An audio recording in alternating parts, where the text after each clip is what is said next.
Once again, we warmly welcome you to our service here today at the Nativity of the Blessed Virgin Mary Church in Tunkhannock, Pennsylvania, as we gather together to celebrate Palm Sunday. We begin our celebration now as we bless the palms, and that they will be distributed to our congregation at the end of our service today. So let us begin our celebration now. In the name of the Father, the Son, and the Holy Spirit. Amen. Dear friends in Christ, for 5 weeks of Lent, we have been preparing by works of charity and self-sacrifice for the celebration of our Lord's Paschal Mystery. Today we come together to begin this solemn celebration in union with the whole Church throughout the world. Christ entered in triumph into his own city to complete his work as our Messiah, to suffer, to die, and to rise again. Let us remember with devotion this entry which began his saving work, and follow him with a lively faith.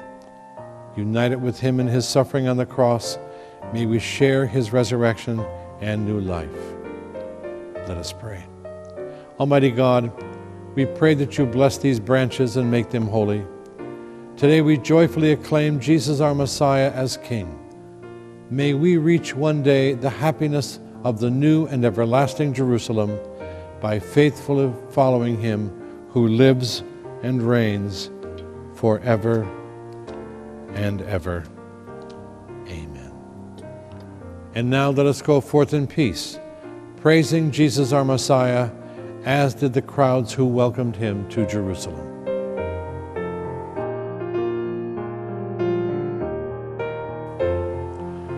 Let us pray. Almighty ever-living God, you have given the human race, Jesus Christ our Savior, as a model of humility. He fulfilled your will in becoming man and giving his life on the cross. Help us to bear witness to you by following his example of suffering, and make us worthy to share in his resurrection. Through our Lord Jesus Christ, your Son, who lives and reigns with you in the unity of the Holy Spirit, one God, forever and ever. Amen. Amen. A reading from the book of the prophet Isaiah. The Lord God has given me a well-trained tongue, that I might know how to speak to the weary, a word that will rouse them. Morning after morning, he opens my ear that I may hear, and I have not rebelled, have not turned back. I gave my back to those who beat me, my cheeks to those who plucked my beard. My face I did not shield from buffets and spitting. The Lord God is my help. Therefore, I am not disgraced. I have set my face like flint, knowing that I shall not be put to shame. The word of the Lord. Thanks be to God. A responsorial psalm. My God, why have you abandoned me? My God, why have you abandoned me? All who see me scoff at me. They mock me with parted lips. They wag their heads. He relied on the Lord. Let him deliver him. Let him rescue him if he loves him. My God, why have you abandoned me? Indeed, many dogs surround me. A pack of evildoers closes in upon me. They have pierced my hand and my feet. I can count all my bones. My God, why have you abandoned me? They divided my garments among them, and for my vesture they cast lots. But you, O Lord, be not far from me. O my help, hasten to aid me. My God, why have you abandoned me? I will proclaim your name to my brethren. In the midst of the assembly I will praise you. You who fear the Lord, praise him. All you descendants of Jacob, give glory to him. Revere him, all you descendants of Israel. My God, why have you abandoned me? A reading from the first letter of St. Paul to the Philippians. Christ Jesus, though he was in the form of God, did not regard equality with God something to be grasped at.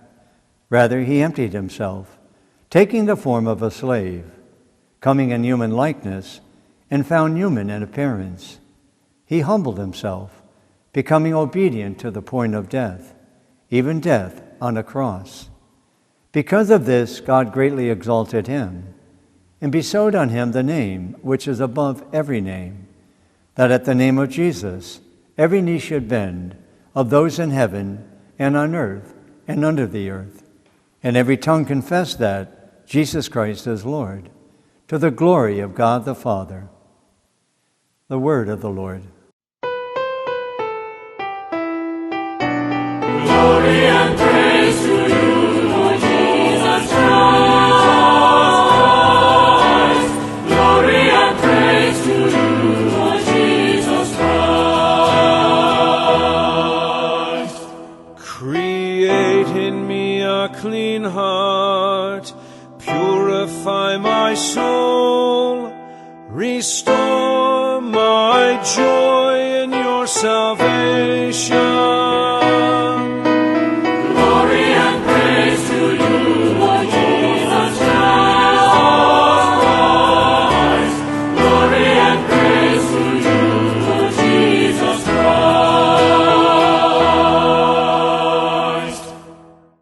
The Passion of our Lord Jesus Christ, according to Matthew.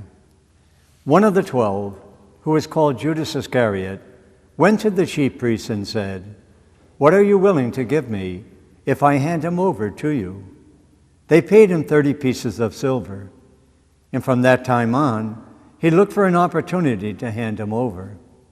On the first day of the Feast of Unleavened Bread, the disciples approached Jesus and said, "Where do you want us to prepare for you to eat the Passover?" He said, "Go into the city to a certain man and tell him, 'The teacher says, my appointed time draws near. In your house I shall celebrate the Passover with my disciples.'" The disciples then did as Jesus had ordered and prepared the Passover. When it was evening, he reclined at table with the 12, and while they were eating, he said, "Amen, I say to you, one of you will betray me." Deeply distressed at this, they began to say to him one after another, "Surely it is not I, Lord." He said in reply, "He who has dipped his hand into the dish with me, though is the one who will betray me. The Son of Man indeed goes as it is written of him, but woe to that man by whom the Son of Man is betrayed. It would be better for that man if he had never been born." Then Judas, his betrayer, said in reply, "Surely it is not I, Rabbi." He answered, "You have said so." While they were eating, Jesus took bread, said the blessing, broke it, and giving it to his disciples said, "Take and eat, this is my body." Then he took a cup, gave thanks, and gave it to them, saying, "Drink from it, all of you, for this is my blood of the covenant, which will be shed on behalf of many, for the forgiveness of sins. I tell you, from now on I shall not drink this fruit of the vine until the day when I drink it with you new, in the kingdom of my Father." Then after singing a hymn, they went out to the Mount of Olives. Then Jesus said to them, "This night all of you will have your faith in me shaken, for it is written, 'I will strike the shepherd, and the sheep of the flock will be dispersed.' But after I have been raised up, I shall go before you to Galilee." Peter said to him in reply, "Though all may have their faith in you shaken, mine will never be."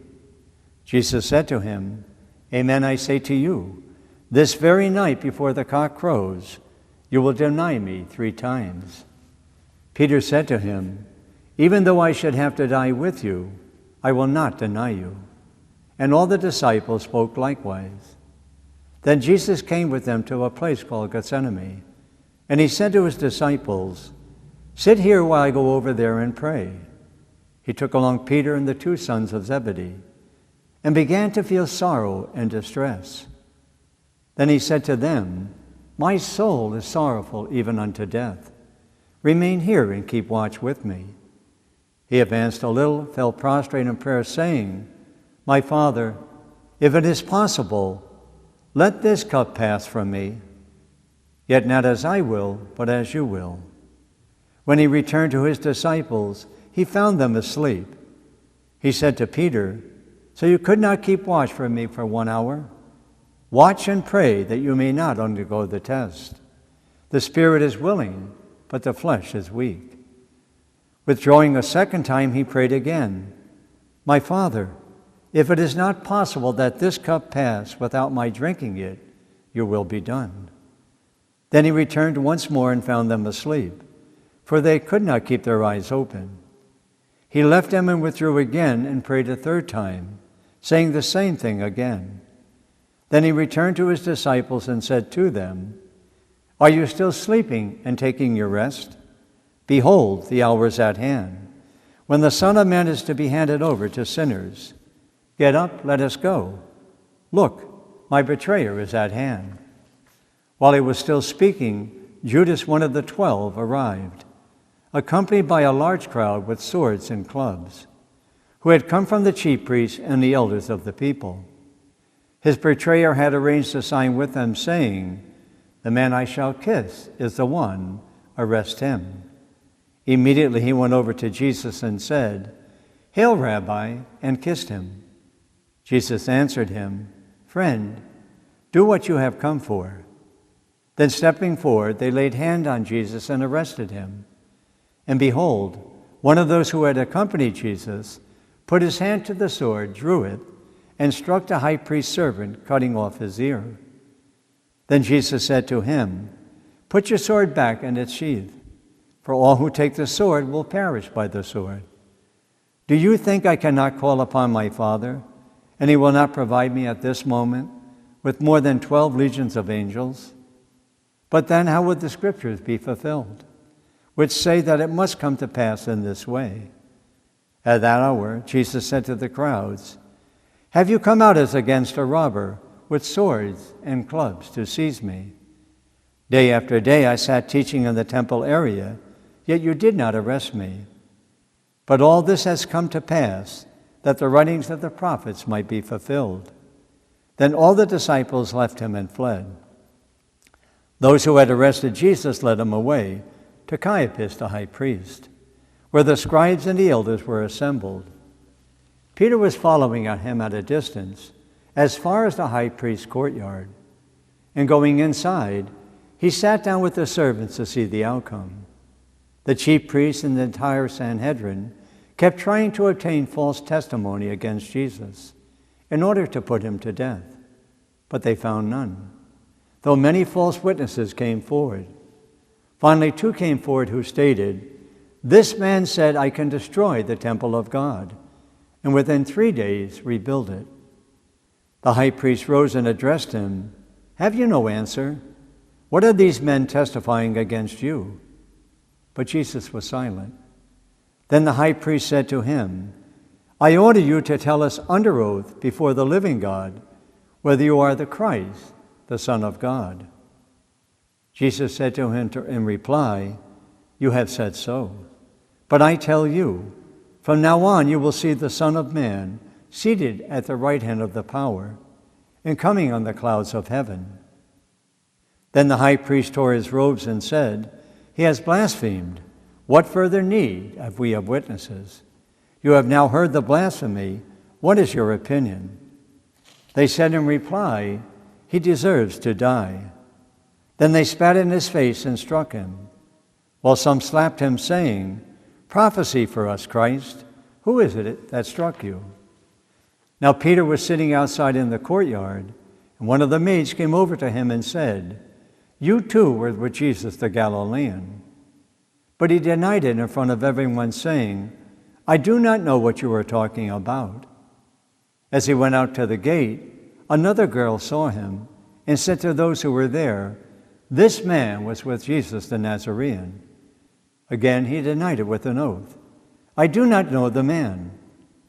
A little later, the bystanders came over and said to Peter, "Surely you too are one of them. Even your speech gives you away." At that he began to curse and to swear, "I do not know the man." And immediately a cock crowed. Then Peter remembered the word that Jesus had spoken, "Before the cock crows, you will deny me 3 times." He went out and began to weep bitterly. When it was morning, all the chief priests and the elders of the people took counsel against Jesus to put him to death. They bound him, led him away, and handed him over to Pilate the governor. Then Judas, his betrayer, seeing that Jesus had been condemned, deeply regretted what he had done. He returned the 30 pieces of silver to the chief priests and elders, saying, I have sinned in betraying innocent blood. They said, What is this to us? Look to it yourself. Flinging the money into the temple, he departed and went off and hanged himself. The chief priests gathered up the money, but said, It is not lawful to deposit this in the temple treasury, for it is the price of blood. After consultation, they used it to buy the potter's field as a burial place for foreigners. That is why that field even today is called the field of blood. Then was fulfilled what had been said through Jeremiah the prophet. And they took their 30 pieces of silver, the value of a man with a price on his head, a price set by some of the Israelites, and they paid it out for the potter's field, just as the Lord had commanded me. Now Jesus stood before the governor, who questioned him, Are you the king of the Jews? Jesus said, You say so. And when he was accused by the chief priests and elders, he made no answer. Then Pilate said to him, Do you not hear how many things they are testifying against you? But he did not answer him with one word, so that the governor was greatly amazed. Now on the occasion of the feast, the governor was accustomed to release the crowd, one prisoner whom they wished. And at that time they had a notorious prisoner called Barabbas. So when they assembled, Pilate said to them, Which one do you want me to release to you, Barabbas or Jesus called the Christ? For he knew that it was out of envy that they had handed him over. While he was still seated on the bench, his wife sent him a message. Have nothing to do with that righteous man. I suffered much in a dream today because of him. The chief priests and the elders persuaded the crowds to ask for Barabbas, but to destroy Jesus. The governor sent to them in reply, Which of the two do you want me to release to you? They answered, Barabbas. Pilate said to them, Then what shall I do with Jesus called Christ? They all said, Let him be crucified. But he said, Why? What evil has he done? They only shouted the louder, Let him be crucified. When Pilate saw that he was not succeeding at all, but that a riot was breaking out instead, he took water and washed his hands in the sight of the crowd, saying, I am innocent of this man's blood. Look to it yourselves. And the whole people said in reply, His blood be upon us and upon our children. Then he released Barabbas to them. But after he had Jesus scourged, he handed him over to be crucified. Then the soldiers of the governor took Jesus inside the praetorium and gathered the whole cohort around him. They stripped off his clothes and threw a scarlet military cloak about him. Weaving a crown out of thorns, they placed it on his head and a reed in his right hand. And kneeling before him, they mocked him, saying, Hail, King of the Jews! They spat upon him and took the reed and kept striking him on the head. And when they had mocked him, they stripped him of the cloak, dressed him in his own clothes, and led him off to crucify him. As they were going out, they met a Cyrenian named Simon. This man they pressed into service to carry his cross. And when they came to the place called Golgotha, which means place of the skull, they gave Jesus wine to drink mixed with gall. But when he had tasted it, he refused to drink. After they had crucified him, they divided his garments by casting lots. Then they sat down and kept watch over him there. And they placed over his head the written charge against him. This is Jesus, King of the Jews. 2 revolutionaries were crucified with him, one on his right and the other on his left. Those passing by reviled him, shaking their heads and saying, You who would destroy the temple and rebuild it in 3 days, save yourself. And if you are the Son of God, and come down from the cross.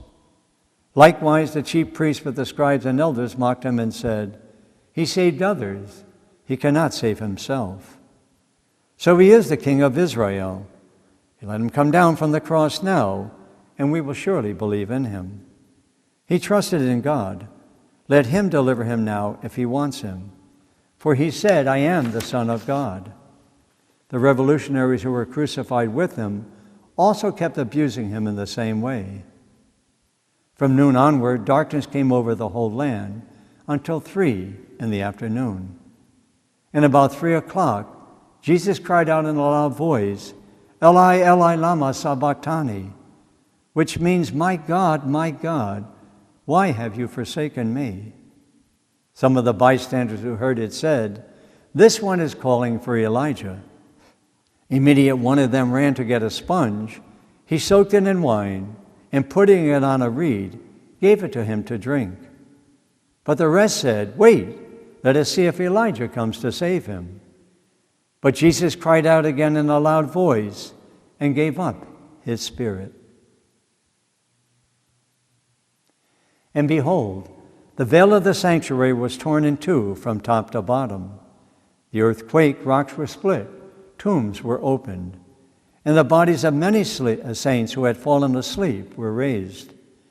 And coming forth from their tombs after his resurrection, they entered the holy city and appeared to many. The centurion and the man with him who kept watch over Jesus feared greatly when they saw the earthquake and all that was happening, and they said, truly, this was the Son of God. There were many women there looking on from a distance who had followed Jesus from Galilee, ministering to him. Among them were Mary Magdalene and Mary the mother of James and Joseph, and the mother of the sons of Zebedee. When it was evening, there came a rich man from Arimathea called Joseph, who was himself a disciple of Jesus. He went to Pilate and asked for the body of Jesus. Then Pilate ordered it to be handed over.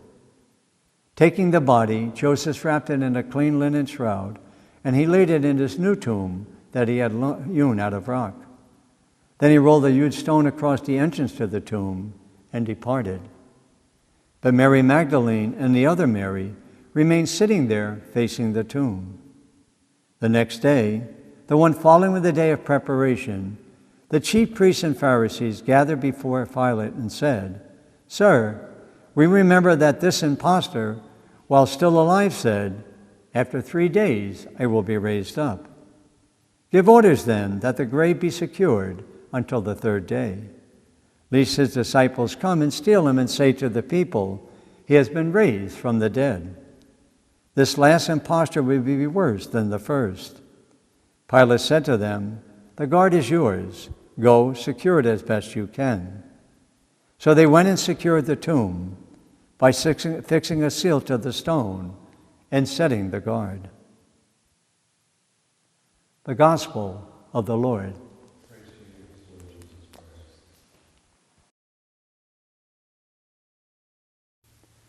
Good morning, or good afternoon, or good evening, whatever it is when you watch this show, this televised Mass. I want to offer you a little insight to what goes on. I asked Father, should I proclaim the short gospel or should we do the long one? And he said without batting an eye, let him suffer, do the long one. That's their sense of penance in life. No, he didn't say that.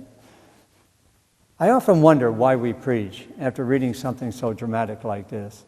What can Father or myself or anyone say that would impress you more than that reading we just proclaimed, where we hear about Jesus when he could have done many things except suffer, and yet he chose to embrace it, simply so you and I might have eternal life. It made me think about when my grandkids were little and when I used to read stories to them. And when you read a story to anyone young, you have to always make sure that the story ends on a high note, a good note, something that makes them feel really good about themselves.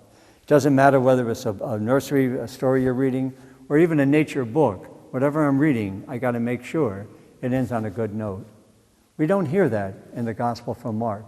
The other three you do. You hear about the resurrection immediately after this. You might wonder why Mark ends on this one part and doesn't talk about resurrection at all. I think Mark, like most of us, when we hear this reading, wants us to ponder what just took place, why Jesus had to suffer, why he had to die the way he did, simply because you and I, in our stubbornness, wanted to lead the lives that are contrary to the gospel. As we go on with this journey toward the cross, as we enter into Holy Week now, maybe you and I can ask ourselves each and every day this week, what am I doing to make suffering a little less? What am I doing to correct some of the wrongs I have done? What am I doing to make the gospel come to life for those around us? Maybe it's as simple as Mark, simply proclaiming that word and letting others fill in the blanks. Let others ponder what Mark was all about. May we continue this journey toward Holy Week with the grace and love of God that's in each of us. May God bless us. As a community of faith and love, we now express that love as we together with one voice recite the creed of our church. I believe in one God, the Father, the Almighty, maker of heaven and earth, of all things visible and invisible. I believe in one Lord Jesus Christ, the only begotten Son of God, born of the Father before all ages, God from God, light from light, true God from true God, begotten, not made, consubstantial with the Father. Through him all things were made. For us and for our salvation, he came down from heaven, and by the Holy Spirit of the Virgin Mary, and became man. For our sake he was crucified under Pontius Pilate. He suffered death and was buried, and rose again on the third day, in accordance with the Scriptures. He ascended into heaven and is seated at the right hand of the Father. He will come again in glory to judge the living and the dead, and his kingdom will have no end.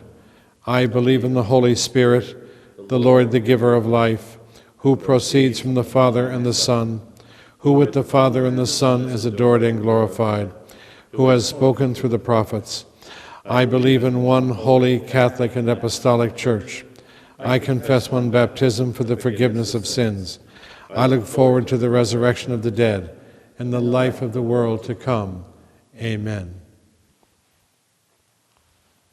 We now take this time to bring our needs, our petitions, our special prayers on behalf of our parish family to the kindness and the mercy of Almighty God. Our response to these petitions will be, Lord, hear our prayer. We pray for the Church, that recounting the passion and death of our Savior, it will deepen our faith, strengthen our resolve to bear witness to the great sacrifice of Jesus Christ. We pray to the Lord. Lord, hear our prayer. We pray that leaders of nations might choose to settle their differences peacefully, rejecting the alternatives of war and violence. We pray to the Lord. Lord, hear our prayer. We pray that all society may respect the basic dignity of all members of humanity, even the most broken in our faith communities. We pray to the Lord. Lord, hear our prayer. We pray for those who will be baptized at the Easter Vigil, and for all who will be welcomed into the Church this Easter. We pray to the Lord. Lord, hear our prayer. We pray for each one of us, that we may always be willing to help our family members, friends, neighbors, and strangers as they carry their crosses. We pray to the Lord. Lord, hear our prayer. We pray for those in our own country who are dealing with the loss of a loved one because of violence. We pray to the Lord. Lord, hear our prayer. We pray for all those who have died, but especially for this Mass, for Paul Wozniak, Joseph Frank, and David Drelick, for whom this Mass is being offered. We pray to the Lord. Lord, hear our prayer. Now for all those intentions you and I might hold in the silence of our hearts, we pray to the Lord. Lord, hear our prayer. Loving Father, gracious God, we plead our cause before you this day. As we lay these prayers before the throne of your Son, may they all be granted in his name, through Christ our Lord. Amen.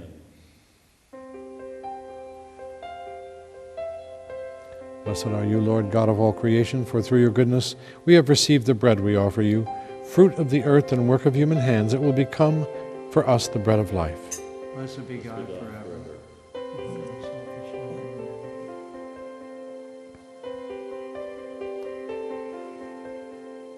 Blessed are you, Lord God of all creation, for through your goodness we have received the wine we offer you, fruit of the vine and work of human hands. It will become our spiritual drink. Blessed be God forever. With humble and contrite hearts may we be accepted by you, O Lord. May our sacrifice in your sight this day be pleasing to you, Lord our God, to wash away our iniquity and to cleanse us from our sinfulness. pray, my brothers and sisters, that my sacrifice and yours may be acceptable to God, the Almighty Father. May the Lord accept the Sacrifice in my hands, for the praise and glory of his name, for our good and the good of all his church. Lord, may the suffering and death of Jesus, your only Son, make us pleasing to you. Alone we can do nothing, but may this perfect sacrifice win us your mercy and your love. We ask this in the name of Jesus the Lord. The Lord be with you. And with your spirit. Lift up your hearts. We lift them up to the Lord. Let us give thanks to the Lord our God. It is right and just. Father, all-powerful and ever-living God, we do well always and everywhere to give you thanks through Jesus Christ our Lord. The days of his life-giving death and glorious resurrection are approaching. This is the hour when he triumphed over Satan's pride, the time when we celebrate the great event of our redemption. Through Christ, the angels of heaven offer their prayer of adoration as they rejoice in your presence forever. May our voices be one with theirs in their triumphant hymn of praise. Holy, holy, holy Lord God of hosts, heaven and earth are full of your glory. Hosanna, Hosanna, Hosanna in the highest. Blessed is he who comes in the name of the Lord. Hosanna, Hosanna, Hosanna in the highest. We come to you, Father, with praise and thanksgiving through Jesus Christ, your Son. Through him we ask you to accept and bless these gifts we offer you in sacrifice. We offer them for your holy Catholic Church. Watch over it, Lord, and guide it. Grant it peace and unity throughout the world. We offer them for Francis, our Pope, for Joseph Bambera, our Bishop, and for all who hold and teach the faith that comes to us from the apostles. Remember, Lord, your people, especially those for whom we now pray.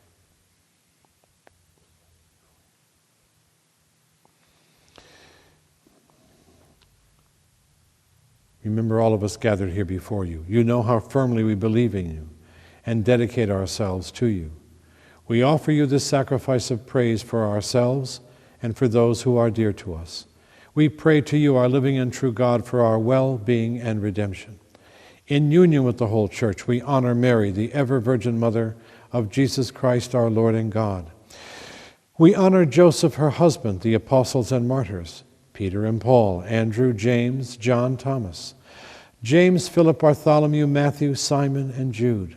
We honor Linus, Cletus, Clement, Sixtus, Cornelius, Cyprian, Lawrence, Chrysogonus, John and Paul, Cosmas and Damian, and all the saints. May their merits and their prayers gain us your constant help and protection. Father, accept this offering from your whole family. Grant us your peace in this life. Save us from final damnation, and count us among those you have chosen. Bless and approve our offering. Make it acceptable to you, an offering in spirit and in truth. Let it become for us the body and blood of Jesus Christ, your only Son, our Lord. The day before he suffered, he took bread in his sacred hands, and looking up to heaven, to you, his almighty Father, he gave you thanks and praise. He broke the bread, gave it to his disciples, and said, "Take this, all of you, and eat of it, for this is my body, which will be given up for you."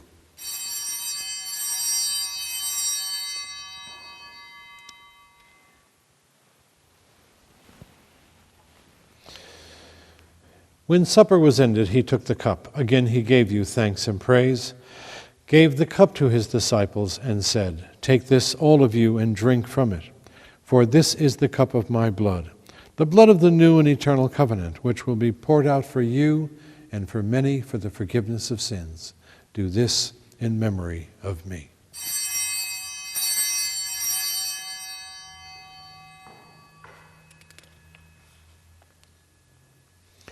The mystery of faith. We proclaim your death, O Lord, and profess your resurrection until you come again.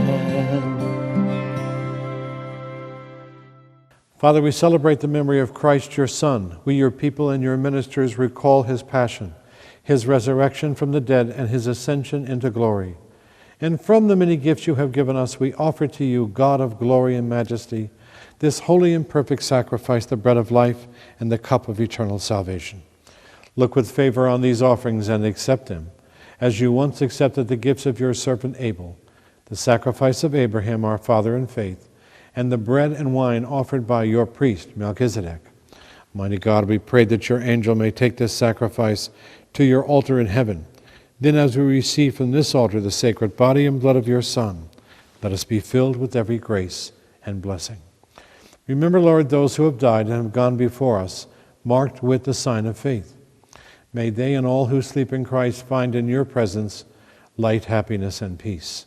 For ourselves, too, we ask them share in the fellowship of your apostles and martyrs, with John the Baptist, Stephen, Matthias, Barnabas, Ignatius, Alexander, Marcellinus, Peter, Felicity, Perpetua, Agatha, Lucy, Agnes, Cecilia, Anastasia, and all your saints.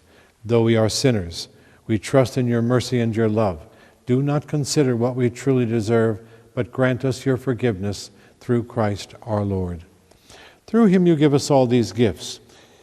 You fill them with life and goodness. You bless them and make them holy. Through him and with him and in him, O God Almighty Father, in the unity of the Holy Spirit, all glory and honor is yours forever and ever. Amen.